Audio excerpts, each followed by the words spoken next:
Vamos ver.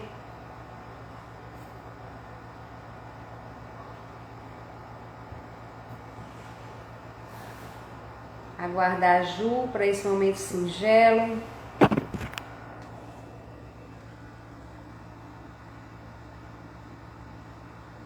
Oi, Gorete. Oi, deixa eu ver aqui.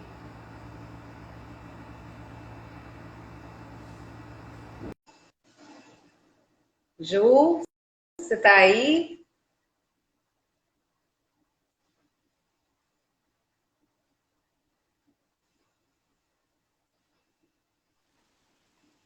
E aí? Tá me... Alô? Aí! Legal! Tudo Agora bom? sim. Eu não sei o que aconteceu. Eu tava te Oi, vendo, tava me vendo. Pronto, agora sim, gente. Agora sim. já que descansou muito hoje, né? Tem que descansar, né? Para voltar bem. Sim, fui na Que cachoeira. Fui na cachoeira. delícia. Acabei de chegar da cachoeira, tomei banho e vim direto pra live. Aonde Boa noite. foi? Qual foi o local? Oi? Qual foi o lugar aí em Brasília? É uma cachoeira que chama Tororó. Mas fica longe, fica tipo 1 hora da onde eu moro, assim, de estrada. Que delícia. Sim. Ainda bem que Brasília tem essa opção, né? Porque sem mar tem que ter muita cachoeira, tem que ter muito rio saudável por perto para poder aproveitar, Tem várias relaxar. opções. Tem umas mais pertinhos, tem outras mais longe. Tem a Chapada, né? Que é um pouquinho mais longe, mas dá para ir também de carro. Então, é bem tranquilo. Boa noite, pessoal. Quem entrou agora, bem-vindos. Boa noite, gente. Sejam bem-vindos. Estou fazendo uma horinha só, tiquinho para ver se chega mais gente, né? A Rita, Estamos. minha amiga, Rita querida, professora do IFB. O Júnior também, que entrou, é professor aqui do IFB. São colegas de Que bom. trabalho. Gorete está por aí, colega Também? nossa. Ah, não vi, Gorete. Agora, Tem aluno é, também, tem aluno do FB que entrou, a Dani, eu vi alguns. Ah, é a Gorete falando. Ah, agora eu vi, Gorete. Sim, aqui vai tem. estar aqui com a gente, Gorete. Boa noite, Mas boa noite. vamos começar, já tem uma quantidade de pessoas para não ficar longo, né? Da outra vez a gente terminou abrindo novamente. E hoje a gente está praticamente assim, fazendo uma moldura para o nosso workshop, né?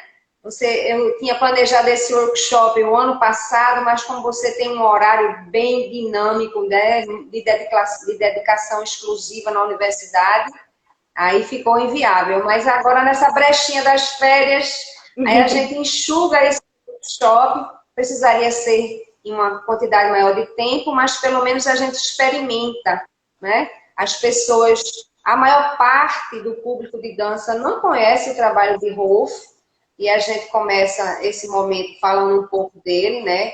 Rolf, ele foi bailarino solista no Metropolitan de Berlim, e o reitor da universidade daqui, da Bahia, assistindo ao trabalho, convidou o Rolf para fazer a direção da escola de dança, a primeira escola de dança, né, de faculdade de dança no Brasil, inclusive que serviu como modelo para orientar a Unicamp e outros espaços, né, de universidade para compor uma grade, e ele compôs a primeira grade curricular, né, na história da dança no Brasil.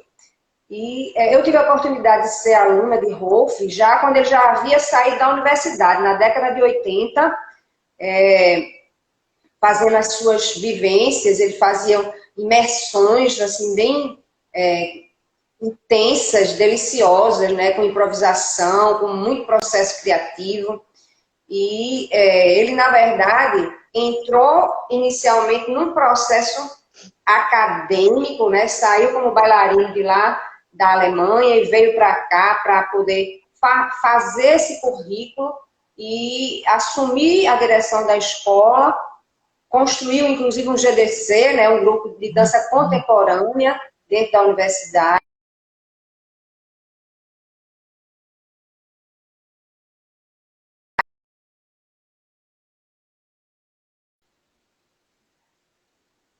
Né? Então eu quero passar para você, né, a fala, para você trazer essa abordagem pedagógica, metodológica, que tanto contribuiu com outros profissionais até de outra área, mas de forma especial para o mundo da dança dentro do Brasil, né? Então, a palavra é sua. Obrigada, Cris, por esse segundo convite, né? A gente já fez... Estou aqui, ó, no livro, viu? Estou aqui no seu livro, maravilhoso ele. Também trouxe, você fez... também trouxe. A gente vai falar um pouquinho dele mais pra frente. Porque foi interessante, porque você traz um pouco de cada coisa, né? Isso é importante. Nas citações, a gente sabe que existe o livro, você pode comprar, né? E vamos em frente. A palavra é sua. Então, obrigada pelo convite. Eu não conheci Rolf, né? Eu nasci quando eu tinha 5 anos de idade, Rolf faleceu, então não tive o grande privilégio, né, de ter conhecido o trabalho dele enquanto ele estava vivo, né? Então, eu conheci o trabalho do professor Rolf na época que eu fiz graduação em dança na Unicamp, através da professora Elizabeth Zimmermann, que depois foi minha orientadora. Todas as minhas pesquisas sobre Rolf, ela me orientou na graduação, depois no mestrado e no doutorado. Mas eu tive a oportunidade de fazer aulas dela, relacionadas aos métodos de Rolf, mas também de outras pessoas, como Paulo Baeta, Rosa Koshiba, pessoas que viveram diretamente com Rolf, né? Bem no início, digamos assim, da época da Casa Chirarubino, nos anos 70, e depois o próprio pessoal da Casa Chirarubino, né? Então, quem não conhece, o Rolf fundou essa instituição no Brasil no início da década de 70, na época em Salvador, hoje em dia ela existe até hoje e se encontra em Belo Horizonte. Então tem pessoas que conheceram o trabalho de Rolf na época, né, da casa, e que continua o trabalho até hoje. Então a Lenora, o Ricardo, são pessoas muito queridas que continuam o trabalho da Casa Chirarubino e de Rolf Geleves, né, junto com outros que desenvolvem... Para quem não conhece, um trabalho. História, né? É bom falar assim, essa linha de tempo, vamos dizer assim. Porque depois que Rolf foi dançar na Índia, ele voltou com outras ideias e sensações de vida, né? De história de vida. Então, ele termina, depois de um certo tempo desta volta, rompe com a universidade, resolve deixar de ser professor, mas deixou antes disso toda uma trajetória construída. Mas foi ainda em 67, tá até aqui no livro, né? Então a gente sabe disso, né? Quem conviveu com ele foi à Índia em 67 e a partir daí, quando ele volta, ele já constrói um outro movimento, né? E deixou muita coisa escrita, né? Em termos de metodologia do ensino da dança, não é isso? Sim. Ele chegou no Brasil em 1960, né? E, como você bem disse no início, ele estava ajudando a estruturar a escola de dança. Já existia desde 1956, já tinha 4 anos, né, de existência, mas ainda não era curso superior em dança, eram cursos livres, o que hoje a gente chama de curso de extensão, né?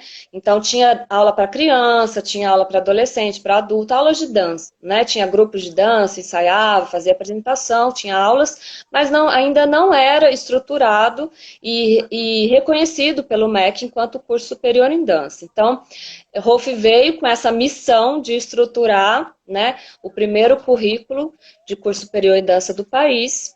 E isso demorou alguns anos, né? Porque tem todo o processo, né? Através do MEC e tudo mais. Então foi um processo até demorado. Ele chegou para ser diretor da escola, para ser professor. Também atuou como coreógrafo, né? No GDC, como você falou, Grupo de Dança Contemporânea da Escola de Dança da UFBA. E depois ele saiu do cargo de direção, passou para a Dulce Aquino, que ficou muitos anos como diretora da escola, assim, muito mais que Rolf, inclusive. Ela Passou a direção. foi É, sim, sim.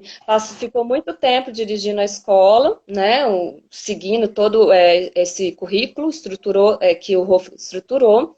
Esse currículo já não é o mesmo mais, ele já foi revisto, já passou por revisão. Então, o currículo que tem hoje na escola de dança, nos cursos superiores que tem, porque tem licenciatura, tem bacharelado, agora já tem até mestrado, né, enfim, não é o mesmo da época de Rolf, né? Lá em 1960, ele estruturou esse primeiro curso. E depois de quase 25 anos depois, que veio surgir os outros cursos superiores em dança. Então, aí veio no Paraná, na Unespar, a Unicamp, aí depois, mais para frente, na década de 90, na UFRJ, e aí foram se desenvolvendo, inclusive, o IFB, onde eu atuo, só foi ter curso de dança em 2010, então, assim, muito mais recente, né? Mas ele tem essa importância histórica, né, como o primeiro do país, e o que ficou por 25 anos sendo único, inclusive, né? Então, tem essa importância histórica. Eu quis dentro da pesquisar própria sobre... Unicamp, né, Juliana? Dentro da Oi? própria Unicamp, dentro da Unicamp mesmo, você teve o contato com a Elizabeth Zimmermann, que fez Sim, parte da casa, e aí você sim. bebeu da fonte através de Beth. Beth trabalhou na Unicamp com todo o método, né? E você traz esse conhecimento, agora também levando em consideração as suas próprias vivências, né? E Sim. dar continuidade à proposta metodológica, não é? Que é Inclusive, importante, você é bom recupera o valor dele na história. então, é bom essa separação mesmo, porque ele teve um período que ele atuou só na escola de dança, atuando no curso de graduação em dança, né? E aí ele fez uma turnê na Índia, né, no final dos anos 60, e lá na Índia ele conheceu a filosofia de Shri Aurobindo, que é um filósofo indiano. Ele não conheceu pessoalmente o Shri Aurobindo, mas ele teve contato com toda a sua filosofia, e quando ele voltou para o Brasil, para a escola de dança da UPA, ele já voltou contaminado com o pensamento, né, com a filosofia, com a questão da yoga integral, aí ele começou a trabalhar com meditação, com interiorização. Olha o Paulo Baeta, querido. Paulo conheceu o Rolf também, trabalhou diretamente com ele. E aí, em 1971, ele resolve fundar uma instituição sem fins lucrativos, chamada Casa Tiriarubino, que não tinha vínculo com a escola de dança, né? Era um outro espaço, um outro local, que ele começou a fazer outros trabalhos, que não tinha vínculo diretamente com a escola de dança, né? E na casa, eles faziam também cursos, eles davam cursos, workshops, faziam apresentações de dança, mas ele teve um trabalho, o pessoal da casa, que estava lá no início, um trabalho de tradução das obras de Shri Aurobindo para português. Então, isso foi uma da missão assim, que ele quis, né, no início, e começou a publicar trabalhos, né? Então, o primeiro trabalho... Agora, eu acho interessante destacar, sabe, viu, Ju? Eu Pode falar. acho interessante destacar, mesmo sendo um movimento que a universidade não aceitou e que ele teve que, naquele momento, decidir continuar no acadêmico ou ir por outro caminho, mas foi um movimento revolucionário naquela época, né? E, inclusive, acontecendo no período de revolução, né? A gente sabe que foi um momento, assim, de muita mudança e tem aquela coisa da ação militar no Brasil, e ele formando um núcleo, as pessoas que estavam dentro da casa, alguns parece que tinham algum envolvimento, eles tiveram que resolver logo, como um núcleo da Casa Sri Aurobindo, como um centro de meditação e de busca interior, para não se confundir com o movimento comunista na época, né, que era muito visto, mal visto na época, né? Então, foi assim, queira ou não queira, foi uma revolução para a vida dele, uma revolução na universidade, né, da pessoa que cria um núcleo, cria uma grade curricular, criam praticamente... Comunidade. Aí vai para uma comunidade holística, né? Com outros ideais. Então, foi assim. Agora, não deixou de trazer a dança como uma estratégia de crescimento, né? Por isso que a gente sabe que muitos profissionais de diversas áreas, de diversos segmentos, usam a metodologia, né? Psicólogo, pedagogo, pessoal de advocacia, artistas variados usaram e usam até hoje, né, a proposta dele. A educação pelo movimento, né? Isso que é interessante, porque no primeiro momento, nessa primeira fase que ele estava na escola de dança, o foco era a formação de professores, de bailarinos, tinha um foco de profissionalização da dança, né? Depois, nessa outra fase, quando ele funda a Casa Chirorubim, e ele começa a expandir, né, no sentido de que a dança de todos, a dança, o lado mais educacional da dança, no sentido, não tão preocupado com a profissionalização. Então, neste momento da fundação da casa, a gente percebe que as pessoas que começaram a frequentar a Casa Chirorubim não estavam necessariamente buscando uma formação profissional em dança. Eles estavam buscando outras coisas, né? Mais espiritual, conhecimento. Então, a gente começa a perceber que era frequentado por médicos, por psicólogos, por músicos, por pessoas de outras áreas de conhecimento, diferente da época que ele atuava só na escola de dança. Então, teve essa diferença quando ele fundou a Casa Chirorubim. Mas os materiais que ele criou na época da escola de dança, que a princípio era para formação profissional de dança, a gente percebe nos materiais que eles podem ser aplicados na escola.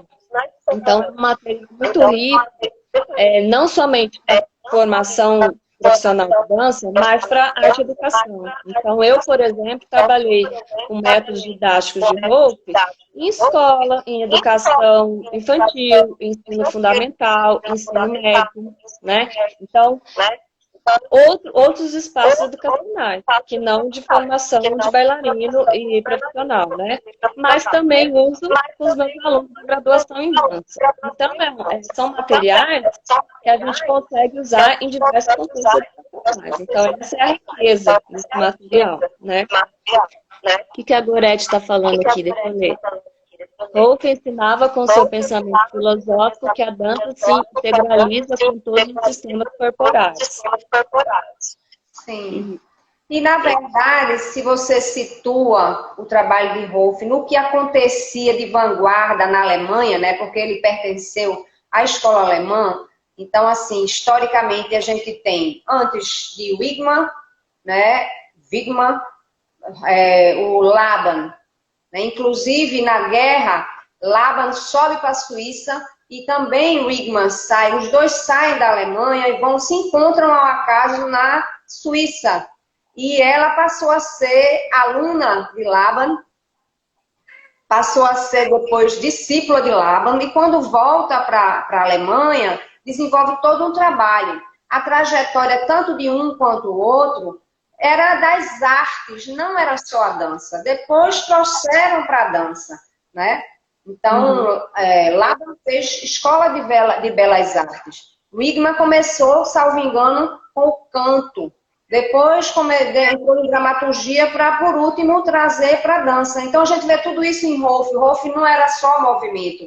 Ele sempre articulou a literatura, né? A fala, o texto, né? A dramaturgia. A gente vê tudo isso no trabalho de Rolf, que era um trabalho de vanguarda naquela época. Sim. Refletiu Tá travando um pouquinho, então às vezes tá falando, aí para, tá cortando. Tá um pouco difícil, mas vamos lá. Não sei se, às vezes, quando você para de falar, a voz chega depois. Está um pouquinho atrasado para mim, mas vamos lá. Sim, Rolf, ele teve na formação dele, ele não foi aluno só de dança, né, no período de formação dele. A gente tem essa parte documental dele, de que ele teve aula de piano, aula de música, né? Então, ele fez aulas de arte antes de realmente escolher a dança como trajetória, né, artística, né, para a carreira artística dele. Então, ele teve essa formação ampla e a gente percebe isso né, porque os métodos dele, principalmente, trabalham muito com música, né? Você conhece o estruturas sonoras, que é um material, ele tem estruturas sonoras 1 e estrutura sonora 2, mas tem outros materiais didáticos que ele publicou na época que são voltados para música, né? Então, proporção e precisão, que é para trabalhar a questão dos ritmos, né, das métricas gregas, através do movimento da dança. Tem outros que são de práticas meditativas, digamos assim, de interiorização, que trabalha com música, aí você compra o material com CD, com as músicas. Então, assim, ele sempre foi muito ligado à questão da música. Mas também a questão das artes visuais. Então, as aulas dele, né, os relatos que eu tenho, porque nas minhas pesquisas eu entrevistei muitos ex-alunos deles, tanto de Salvador, né, da época que eu fui em Salvador, quanto o pessoal de Belo Horizonte, entrevistei muitas pessoas, e as pessoas comentavam isso, que ele usava muito pinturas, fotografias, né, trabalhava com gravuras, levava quadros, ou mesmo reproduções, né, fotografias de quadro. Então, ele sempre trabalhou com as outras linguagens também, né, artísticas, nas aulas deles, de improvisação. E isso a gente percebe isso nos materiais didáticos, porque ele sempre fala, ele dá exemplos, ele cita, ou ele fala, ou ele pede para a pessoa desenhar. Ele trabalhava muito também com o aluno, a partir da vivência de dança, desenhar. E depois dançar de novo, aí volta para o desenho. Então, tinha essa relação sempre da imagem, né? Da relação com a imagem. Então, vários materiais, até o estudo do espaço, que é um material que ele não publicou, não deu tempo dele publicar, ele não chegou a publicar, é uma apostila, né?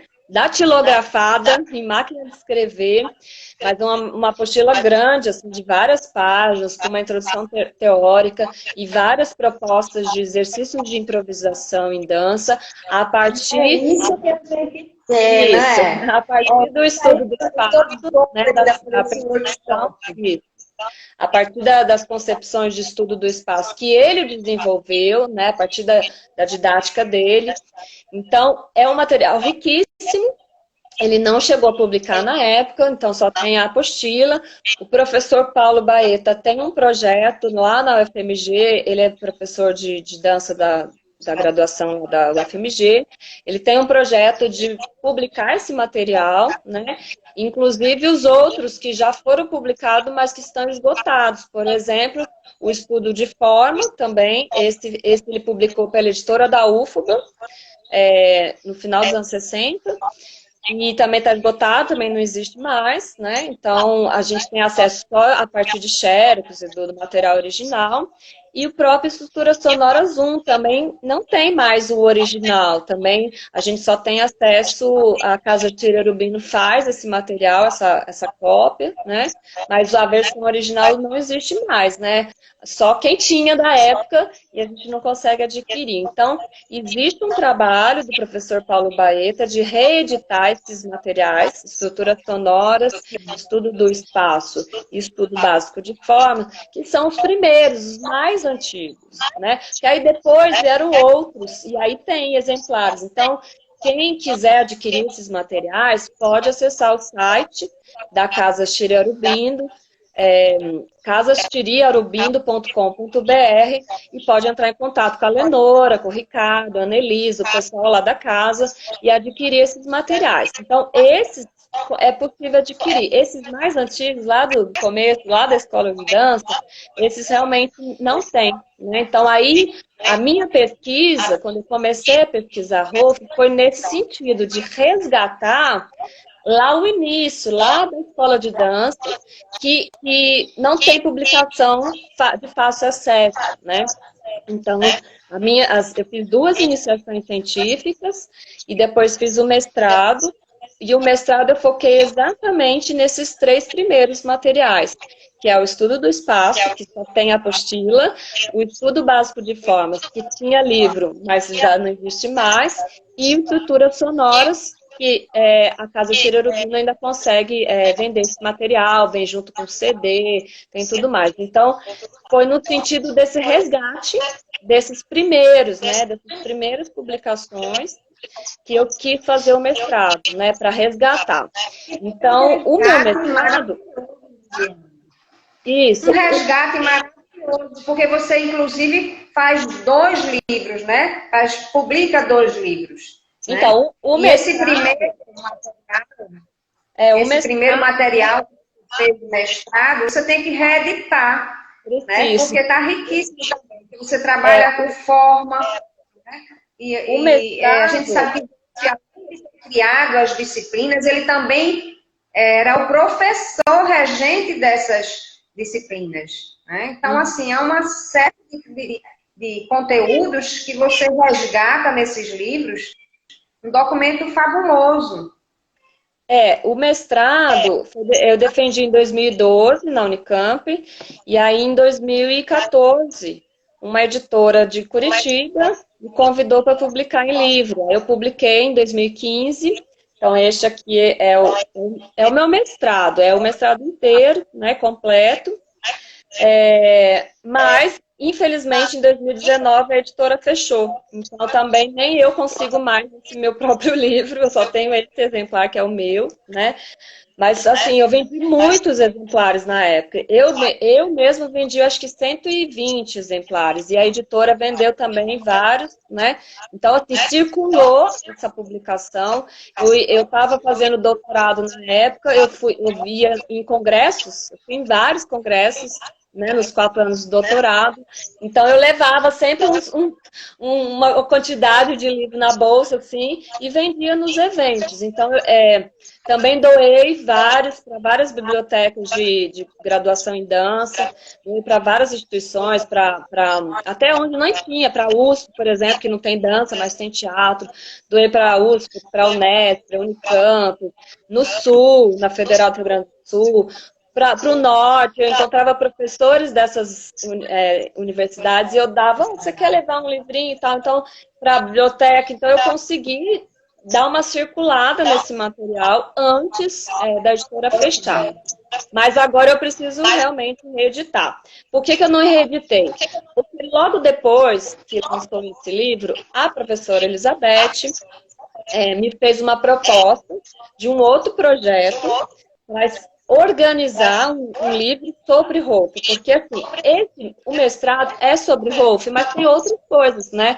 Tem a minha pesquisa histórica sobre dança moderna, sobre a trajetória do Rolf, né? Essa história dele vir para o Brasil, a escola de dança, a Casa Cherubim, tem uma parte histórica, tem um foco, a minha pesquisa foi focada em processo de criação em dança, então tem um capítulo falando sobre isso, sobre composição coreográfica, sobre improvisação, então assim, fala muito mais, tem muito mais coisas, e fala dos 3 métodos de Rolf que eu escolhi para trabalhar, né?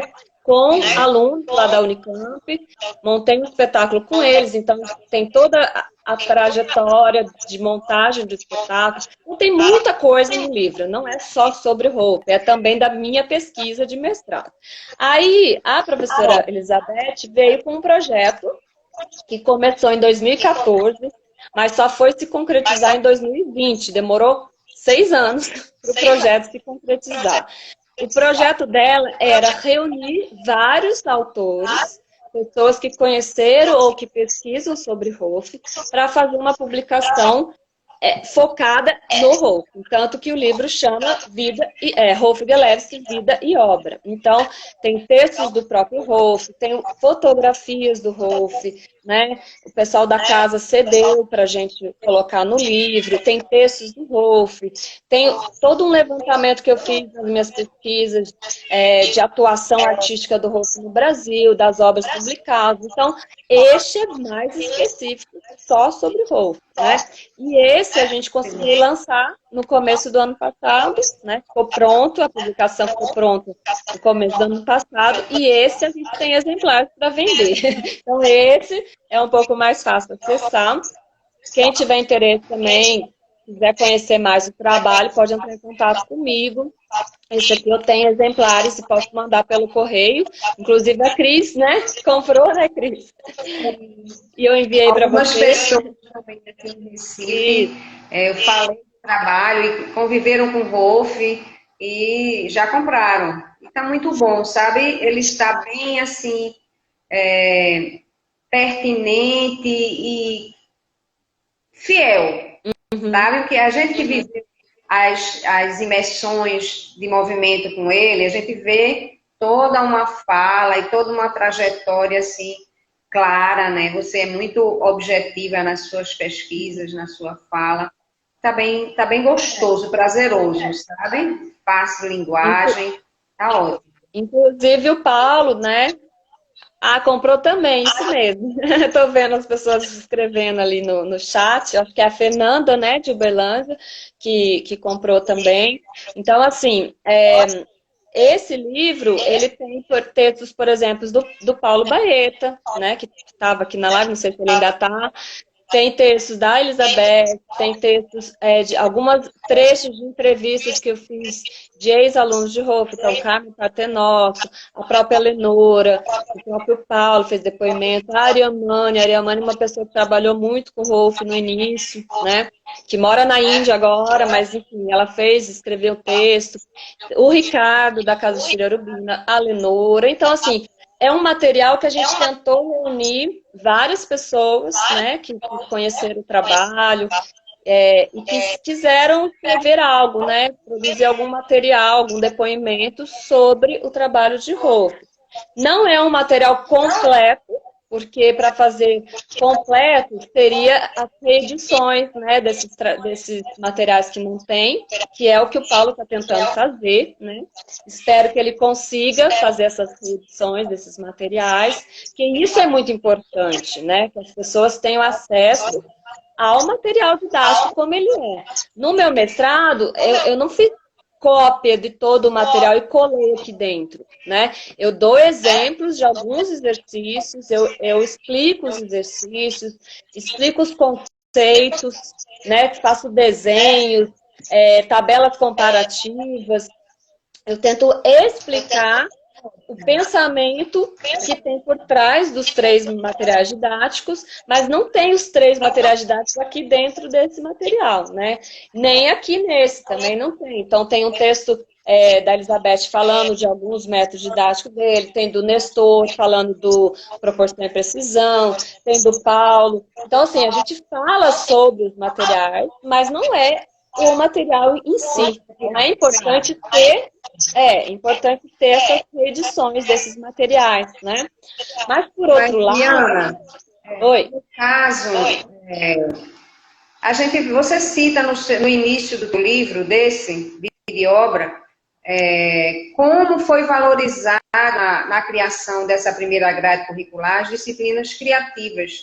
E ele conseguiu. Eu estou aqui em pé, viu? Porque eu botei na tomada para ver se não descarrega logo. Como eu estou com a minha gata piano aqui, gente. Vocês estão acompanhando a cantoria aqui da minha gata. Deixa eu ver aí.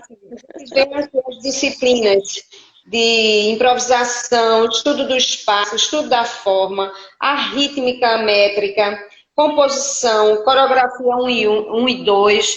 Então, ele vem e com todas essas disciplinas, ele também leciona, ele é o professor regente dessas disciplinas, ele valorizou o processo criativo, que hoje em dia na dança contemporânea é muito usado, não é? A gente tem agora uma avalanche de possibilidades, né? Então, ele foi um pioneiro realmente, como contemporâneo, como partícula divina, assim, que traz para o Brasil toda essa bagagem, né?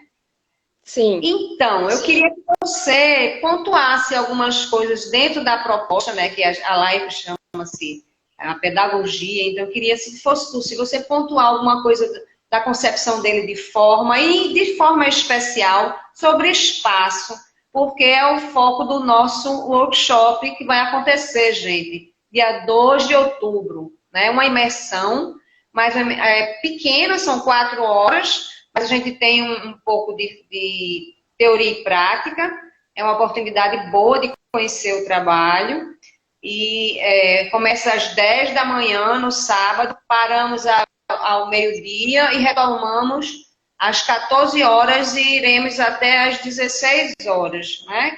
Então, eu queria que você falasse um pouco, né, desse conteúdo para a gente, para poder a gente encaminhar, né, para o nosso workshop. Sim, o que acontece? Em relação, quando eu falo material didático, muitas vezes as pessoas pensam que é um material, tipo uma bula de remédio, faça isso, faça, né, faça, e não é, né? O Rolf trabalha com improvisação. Então, gente, tem uma participante a mais aqui na live, a minha gatinha. Está aparecendo. Então, voltando.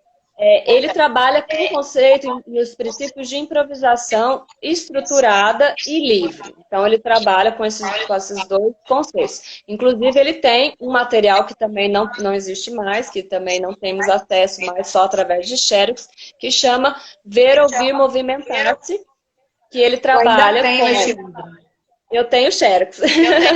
Ele trabalha explicando etapas para improvisação estruturada e etapas para improvisação mais livre, né? Então, é mais específico de improvisação. E os outros métodos, ele trabalha com improvisação também, mais estruturada, né? Porque ele faz propostas, exercícios didáticos de improvisação. Então, nenhum desses materiais vai ter descrição de movimento. Nenhum. Não tem descrição. Por que não tem descrição de movimento? Porque ele trabalha com o princípio de que é importante o aluno passar por improvisações estruturadas, no sentido de improvisação dirigida. Tem muitas outras pessoas que usam esse conceito, né? Improvisação dirigida, orientada. Ele usava a ideia de improvisação estruturada. Por quê? Ele no pensamento do Rolf, e pensa dele em sala de aula, o que ele via dos alunos na época lá da escola de dança. Quando ele fazia improvisações livres, dava um tema, ou colocava uma música, ou botava um quadro e pedia para os alunos improvisar, muitos alunos tinham dificuldade. Ou porque fazia sempre os mesmos movimentos que já estão acostumados a fazer, a partir do seu repertório de movimento, ou a partir dos seus padrões de movimento, padrão de uso do tempo, padrão de uso do espaço, e as pessoas não conseguiam sair desses padrões, porque era tudo muito livre. Então, quando você pode fazer tudo, você acaba ficando sem saber muito o que fazer.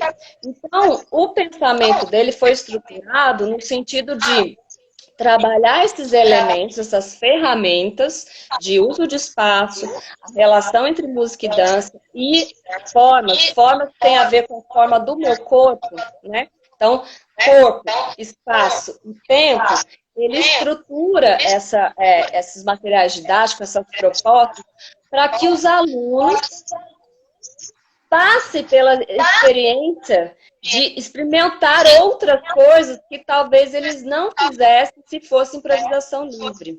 Então, ele tem vários textos falando sobre isso, que é como se fosse uma etapa. Então, você passa pela improvisação estruturada para que quando você for fazer a livre, você tenha repertório de quê? De uso do espaço, uso do tempo, uso da forma do seu corpo.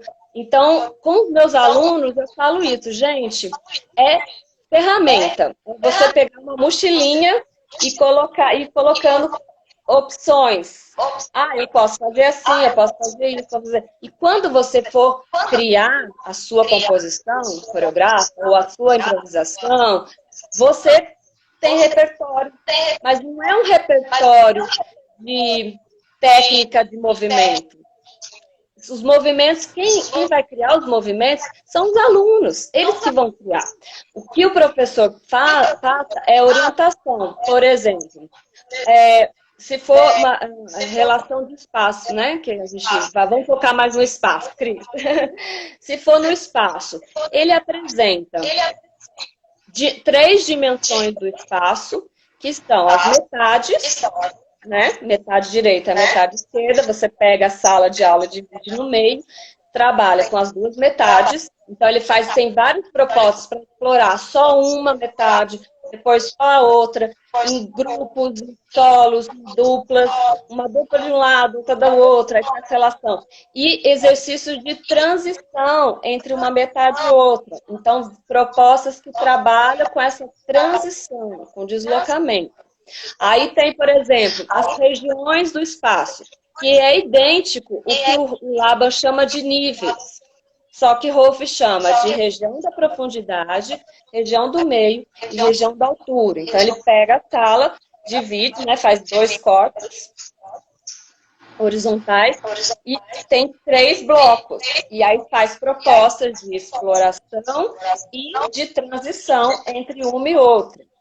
E trabalha com as zonas. As zonas é um conceito muito importante que todo mundo que vai para palco precisa trabalhar. Que é o quê? O fundo do palco, o meio do palco e a frente do palco. Que é a zona posterior, a zona do meio e a zona anterior. O que ele trabalha com isso? Avançar em direção à plateia e recuar para trás. Então, ele trabalha de diversas formas essa transição entre as zonas e trabalha a exploração entre as zonas. Então, o que significa dançar só no fundo do palco? De um lado para o outro, para cima, para baixo, mas só no fundo. Você não avança. O que significa dançar só na boca do palco, lá na frente da plateia, quase caindo na plateia? O que significa, cenicamente, expressivamente, dançar na cara da plateia? É a mesma coisa de dançar no fundo, lá na rotunda? Não é a mesma coisa. Cenicamente, tem uma potência diferente. Expressivamente, você dançar na cara do público e dançar lá atrás. Dançar no meio. Dançar de costas para a plateia, porque eu posso pensar isso também de costas. Então, o que é estar de costas para a plateia? No fundo do palco. E o que é estar de costas para a plateia? Na boca da cena. Então, isso é muito importante.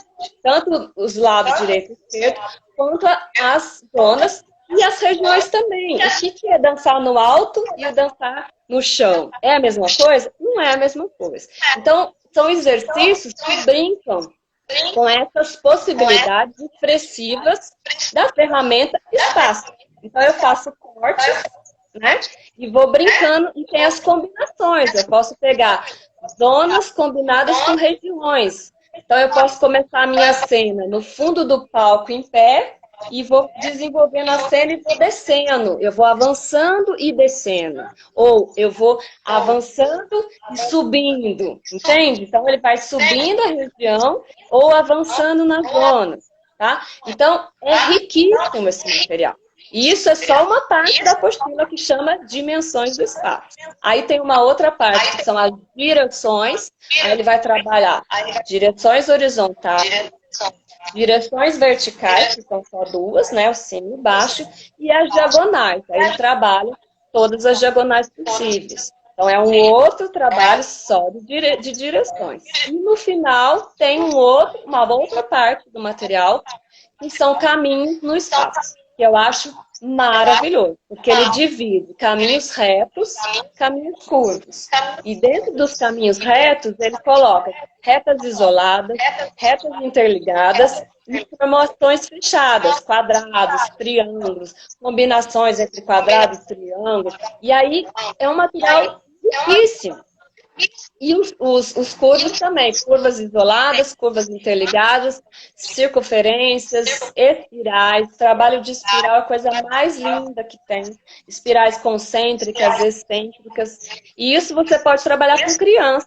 Claro que aí, se for criança, você faz de uma forma mais simples. Aí você pega um giz, vai para o pátio da escola e desenha um quadrado enorme. Bota uma criança em cada ponta do quadrado e faz jogos e brincadeiras para as crianças atravessarem e se entenderem enquanto quadrado, que é um caminho em forma de quadrado. Aí você faz um círculo, aí você faz uma espiral, né? E eu trabalhei com criança de 5 anos. Quadrado, triângulo, círculo, crianças pequenininhas. Trabalhei com crianças de ensino fundamental e trabalhei com alunos de ensino médio. Trabalhando o quê? Estudo do espaço do Wolff, né? De uma forma mais simplificada, obviamente. Com criança a gente trabalha com fantasia, com imaginação. Aí você pode colocar, um lado do quadrado é uma floresta. Como é que você anda na floresta? O outro lado é cheio de pedrinhas. Isso não tem no material do Wolff, isso eu vou inventando a partir do material do Wolff, né?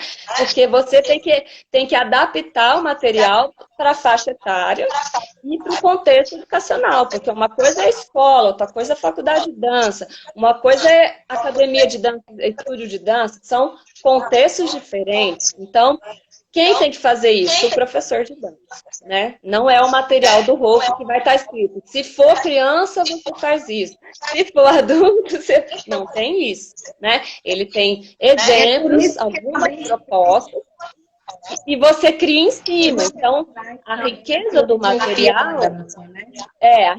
material é quem vai trabalhar com o material ter possibilidade de criar em cima do material, né?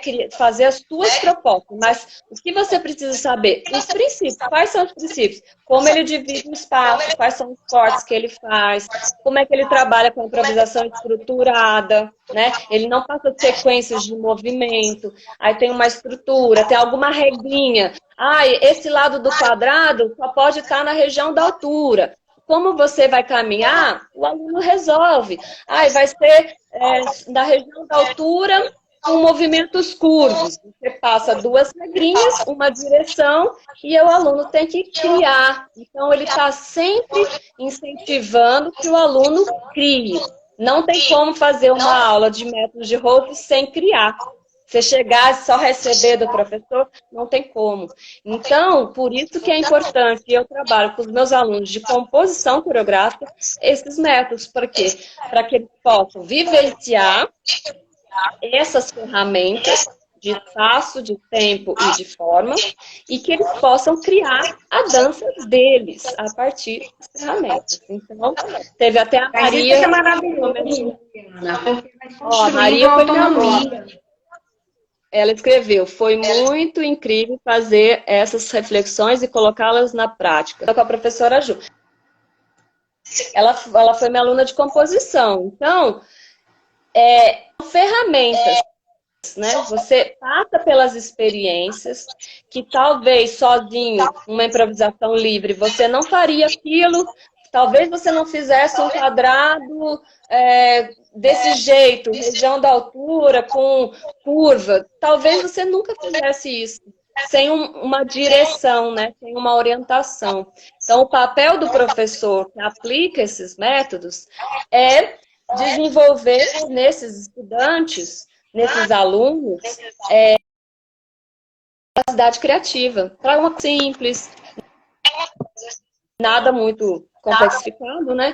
Principalmente se for criança, mas vivenciar essa experiência de quê? De usar o espaço e toda a sua potência, todas as suas possibilidades de caminho, de direção, de dimensões, né? Usar o corpo, as formas do corpo, curvo, reto, contraído, dilatado, simétrico, assimétrico. Então, o meu corpo está, né, no espaço, se ele está curvo, se ele está reto, e a relação com a música, a relação com o tempo, né? como é que isso se dá, através da pulsação, através das frases, através da melodia.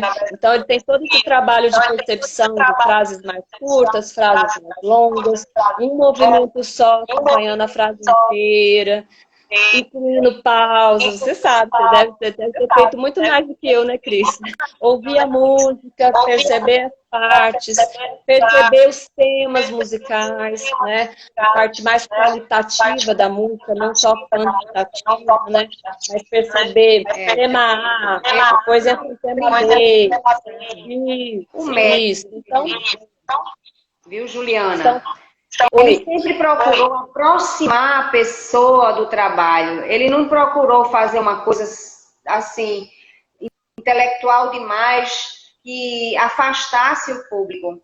Então, por exemplo, você fazer uma análise musical sem saber música, sem saber teoria de musical, é maravilhoso, porque você consegue degustar as notas, você consegue perceber cada instrumento, né? Você consegue desenvolver uma sequência de movimentos, por exemplo, em cima do violino, né? Mas você vai, cada um com a sua sensibilidade, desenvolvendo o trabalho. Isso é interessantíssimo, né? Ele sempre procurou aproximar as pessoas da arte como um todo, né? Da dança, da música, das artes plásticas, para que cada um construísse a sua própria autonomia. Isso é bem rico. Sim, na verdade, para mim é a grande riqueza do material. Permitir, né, dar a possibilidade para que as pessoas que estejam vivenciando esses materiais experimentar essa potência, né, do espaço, do corpo, do tempo, né, coisas mais lentas, coisas mais rápidas, experimentar a pulsação, experimentar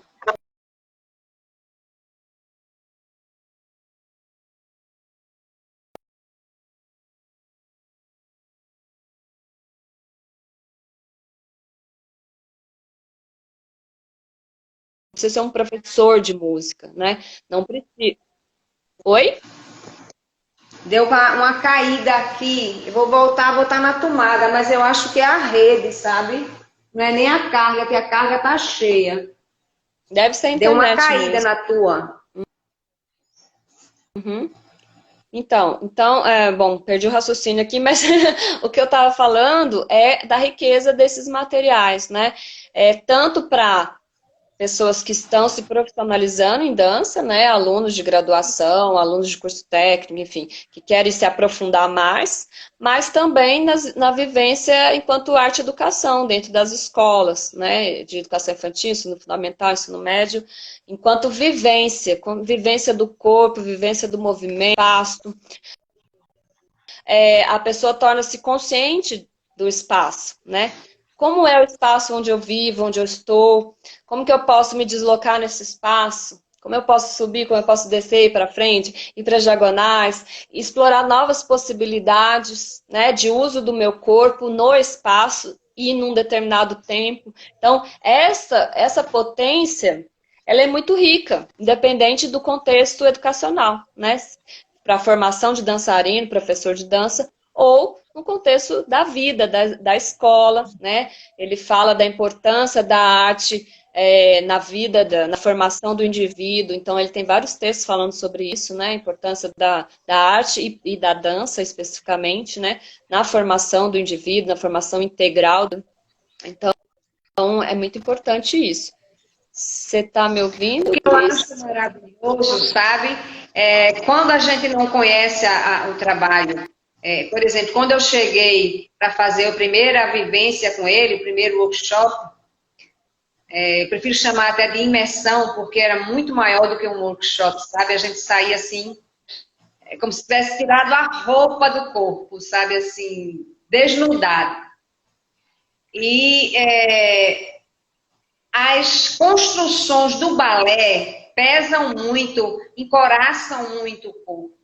Então, você conseguir desconstruir essa forma, que na verdade é apenas uma modalidade das várias danças que existem, né? Então, você quando entra num trabalho de imersão, de improvisação, um processo criativo, você precisa desconstruir certas condições que algumas estéticas impõem, entendeu? Então, isso é interessante, porque você vai mergulhar em pesquisa de movimento, então não tem feio nem bonito, tem processo criativo. Você pode até Sim, amarrar, criar, você cria depois, não, eu quero aquela sequência que eu fiz, aleatória, mas gostei disso, gostei daquilo, eu vou amarrar e pensando, estruturar uma sequência, mas partiu do meu próprio movimento, né? Isadora Duncan também fazia isso, né? Apesar de ter buscado muito na cultura grega, mas ela também vivenciava essa dança que vinha de dentro, né? Ela primou por isso, que essa dança viesse de dentro. sim, para mim, por exemplo, eu vim da dança clássica, né? Meus 10 primeiros anos de dança foram em dança clássica e jazz, que são danças que tradicionalmente trabalham com sequências de movimento, né? Trabalha com o ensino de uma técnica específica, com uma estética específica, né? Ensinando movimentos específicos, sequências específicas. Quando eu entrei na Unicamp, muitas disciplinas trabalhavam com improvisação e eu nunca tinha improvisado na minha vida. Então foi um choque, assim, meu Deus, não sei improvisar, não sei o que é isso, né? Então eu tinha muita dificuldade nas aulas de improvisação, porque, em geral, elas eram muito livres, né? Elas eram muito livres e eu tinha dificuldade porque eu não sabia o que era para fazer. Eu tinha um repertório? Tinha, de dança clássica, de jazz, mas eu via que não era isso que o pessoal estava fazendo. Eram movimentos que não era de nenhuma dança específica, então eu ficava meio desesperada, não sabia o que fazer. Quando eu conheci o material do Rolf, eu comecei a entender, não, peraí, esse exercício aqui, se eu fizer esse exercício aqui, nossa, eu estou fazendo um movimento que eu nunca tinha feito na vida. Nossa, eu estou usando o espaço de um jeito que eu nunca usei. E eu comecei a ver, então eu fui, a partir desses 3 métodos do Rolf, eu fui me educando de uma outra forma dentro da dança, né?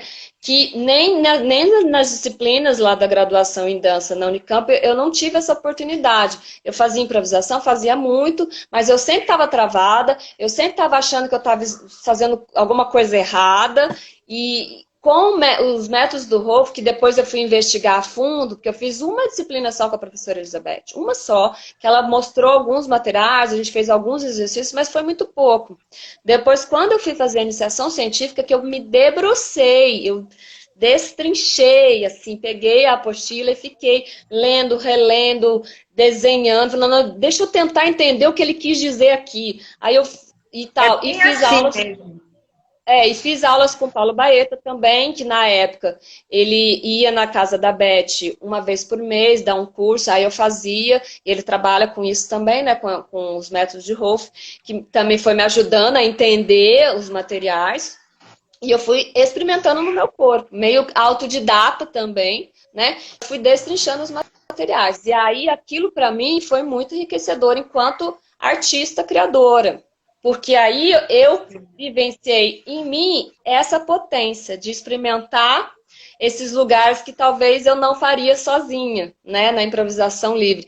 Mas não tinha nenhum professor de fora, às vezes nem tinha, às vezes tinha a Beth, às vezes tinha o Paulo, às vezes não tinha, às vezes era eu sozinha numa sala, não tinha ninguém me dirigindo a proposta, mas era o Rolf que estava no papel, eu lia a proposta e tentava fazer, né? Então, ali foi uma potência de criação que, para mim, é um divisor de águas. Eu, antes de conhecer o Rolf, eu, enquanto artista, enquanto criadora, eu trabalhava muito com coreografias, com criação de sequências de movimento, e aí, aos poucos, eu fui me desprendendo disso e fui dançando mais improvisações estruturadas, algumas mais livres, outras mais estruturadas, até chegar ao ponto de que, a partir do mestrado, por exemplo, que foi em 2010, eu já não criava mais sequências de movimento, eu criava estrutura de composição. Então, a cena 1 vai ser assim, a cena 2 vai ter tal coisa. Eu trabalhava muito com improvisação livre a partir de um tema para achar gestos, alguns movimentos, e aí isso seria a cena 1, por exemplo, né? Mas não tem uma ordem, mas não tem uma quantidade. Eu posso, em uma apresentação, fazer aquele gesto que eu criei a partir de improvisação, improvisando várias vezes, né? Eu posso fazer 3 vezes. Numa outra apresentação, eu posso fazer 10 vezes. Então, ele não é tão rígido, né? Você também trabalha com improvisação. Então, ele tem uma estrutura, ele tem um começo, meio e fim. Geralmente, tem uma relação com a música, porque eu trabalho com estruturas sonoras. Toda vez que eu vou coreografar, compor, eu uso a música e a relação da estrutura sonora, as frases maiores,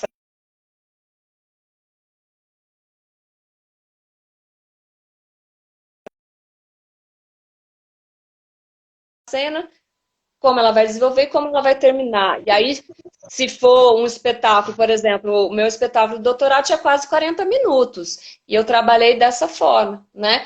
Não tem sequências, não tem coreografia. Eu tenho momentos, cenas, né? E Algumas gestos. amarrações. E um vocabulário de movimentos que eu desenvolvi a partir de improvisações, muitas improvisações dentro de sala de ensaio, improvisa, improvisa, improvisa, até selecionar material, né? Mas são movimentos que foram criados por mim. Não é um movimento de uma técnica específica, não é? Você não vai ver uma pirueta, você não vai ver não tem nome, você não consegue dar nome, porque eu desenvolvi o movimento a partir daquele tema, né? Então, enfim, tem um tema lá do espetáculo que está sendo desenvolvido, tem uma história, ou tem um personagem que foi criado, enfim, tem algum contexto, tem um tema, né, tem uma temática, e a partir disso eu construo gestos, vocabulário, e depois a partir de construção de uma dramaturgia, né, de uma narrativa, de um começo, um meio e um fim, eu vou colocando, construindo isso na cena, né? Então é assim que eu trabalho. Começou lá na iniciação científica, que eu pesquisei sobre Rolf, mas ainda no começo eu ainda tinha um certo receio, eu ficava presa na estrutura, na sequência, né, no tal do 5, 6, 7, 8, que as pessoas brincam, né, que bailarino tem mania, né, e aí contagem e tal, aos poucos eu fui me libertando, mas foi um processo. Então começou em 2006, né, e até 2010, quando entrei no mestrado, eu ainda estava um pouco presa à questão da coreografia, foi me soltando, até que no mestrado realmente eu consegui trabalhar com a ideia da improvisação estruturada, e no doutorado, no espetáculo do doutorado, mais ainda, porque aí realmente eu assumi que era improvisação estruturada, né? E tenho trabalhado assim até hoje, né? Então, com os meus alunos também, aula de composição, eu deixo eles mais livres também. Quem quer trabalhar com sequência, que se sente bem, eu falo, gente, se você se sente bem, é assim que você gosta de trabalhar, você se sente bem fazendo dessa forma, faça sequência. Eu não tenho nada contra a sequência, não. Mas, para mim, não é o meu lugar que eu me sinto confortável. Eu acho que na cena, dependendo da situação, do momento, eu posso estar com vontade de fazer de um outro jeito. E quando você faz sequência, meio que fica preso, né? De ter que repetir aquela sequência, daquele jeitinho que você montou. E eu gosto de estar mais livre para curtir o momento, né? Para a cena nascer ali também, né? Para ela ser diferente toda vez que eu apresentar. Então, eu assumi mais isso. E é assim que eu gosto de trabalhar. Mas não existe o certo e o errado, o melhor e o pior. Existe o que dá certo para mim, o que eu gosto de fazer, Meu né? orientador de pesquisa, viu, Ju? Fernando, da UFBA, quando eu fiz a especialização, ele sempre fala assim que haverá tantos modos de coreografar quantos coreógrafos existirem. Sim. E é bem isso, né? O processo criativo é uma coisa ímpar, né? E com essas possibilidades mesmo de improvisação, isso fica muito, muito particular. Eu, particularmente, já aconteceu de usar uma música que não ia ser a música que eu ia usar em cena, para fazer todo um trabalho de imersão, e depois da vivência que eu tive numa outra música, eu trazer elementos para a música que ia apresentar. Então, assim, existem tantas possibilidades, né? E com a proposta de Wolf, a gente amplia isso também, né? Eu quero trazer uma pergunta para você, um desafio. como é que você está vivendo o espaço dentro da proposta de Rolf, dentro desse remoto que a gente está aí engolindo de goela abaixo, né? Que agora a gente está entrando numa outra área, a gente está entrando na área de cinema, né? Sim. Nós, artistas da dança, estamos mergulhando na arte cinematográfica. Sem querer, mas precisamos entrar de cabeça nisso, né? A disciplina, o componente curricular que eu ministro é de composição coreográfica, né? Um dos que eu ministro. Então, eu já dava de forma presencial, então eu tinha toda uma estrutura da minha aula, né? Que eu trabalho muito com improvisação em duplas, em trios, em grupos. Então, por exemplo, experimentar as zonas. O recuar e o avançar eu fazia em grupo, em bolinho de alunos, improvisando, avançando, recuando. Aí, de repente, em 2020 veio a pandemia e aí em agosto do ano passado eu tive que todo mundo, né, todos os professores de dança tiveram que repensar todas a sua aula, né, os seus planejamentos no meu caso específico, para essa disciplina de composição coreográfica, para dar online, cada aluno na sua casa, eu na minha casa, e eu tive que repensar, né? Então, eu dei essa disciplina no ano passado, em agosto foi a primeira turma, depois em dezembro começou uma segunda turma, e agora em maio uma terceira turma. Então eu já dei essa disciplina 3 vezes de forma online e vou recomeçar agora, em outubro, a quarta turma de forma online de composição coreográfica. Então a primeira turma foi um pouco mais difícil, porque eu falava, meu Deus, como é que eu vou fazer as coisas em duplos, as coisas em trio, em grupo, como é que eu vou fazer? Mas ao longo da disciplina, né, ao longo do semestre, eu fui trabalhando outras estratégias, mais individuais, obviamente, né? Mas também é possível fazer, por exemplo, um aluno assiste o outro, né? E aí não tem como dançar junto, mas é possível um assistir o outro e depois fazer alguma coisa que tenha relação com aquilo. Mas, em geral, trabalha mais sozinho, né? Mais solo. E os alunos, no final da disciplina, montam uma pequena cena, né? Então, desde a época que era presencial, eu já trabalhava assim, em solo, né? E agora no online eu mantive essa estrutura. Então, os alunos têm feito trabalhos incríveis, e aí eles têm que trabalhar com vídeo, né? Eles fazem vídeo dança, eles editam, eu incentivo que eles façam. Porque tem a vantagem, qual é a vantagem da videodança? Você pode filmar em qualquer lugar. Quando você está em sala de aula, você só dança na sala ali com os colegas. Às vezes até podemos fazer assim, gente, vamos apresentar lá embaixo, vamos apresentar no corredor, a gente até consegue fazer algumas apresentações. Ai, professor, o meu trabalho é lá no gramado, vamos descer para assistir? Vamos, a gente desce e assiste. Mas no videodança tem a possibilidade de filmar em qualquer lugar, né? E apresentar para os colegas. Então, os alunos fizeram trabalhos incríveis. Alguns têm já o domínio, né, de técnicas de edição, sabe editar. Outros não, outros filmam uma vez só e apresenta naquela versão única, né, da filmagem corrida, digamos assim, sem efeitos. Mas no começo eu estava meio desanimada. Falei, como que eu vou fazer trabalhar com os alunos de forma remota? Mas eu até que achei as propostas muito interessantes, as vivências. Os alunos, claro que tem uma questão de espaço em casa, às vezes não tem espaço, não dá, né? A sala de aula no IFB é enorme, os alunos podiam fazer, né? Fazer deslocamento de uma parede à outra da sala é um mega deslocamento. Na casa deles é um pedacinho, então no espaço ficou um pouco difícil, né? Esse deslocamento maior, com trajetos, né? Então, fazia um quadrado enorme, fazia uma espiral gigante. Então, realmente, os trajetos ficaram um pouco prejudicados, os caminhos, né? Os caminhos curvos, os caminhos retos. Ficou assim, um quadrado pequenininho, um triângulo pequenininho. Mas... Os elementos técnicos também, mudam, né? Tem que compor com o que eles têm em casa. Isso.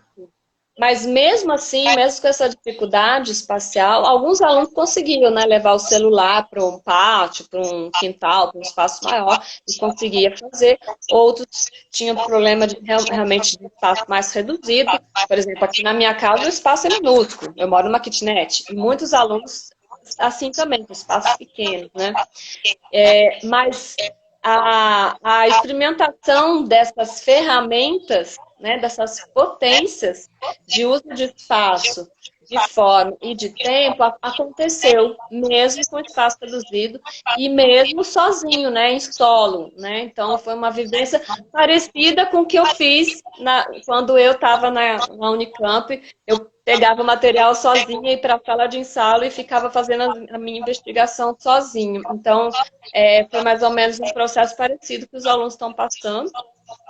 Então, os feedbacks dos alunos, né, no final da disciplina, foram muito positivos. Assim, não teve ninguém que falou, ai, foi horrível, porque estudamos espaço no espaço apertado. Não, todos conseguiram.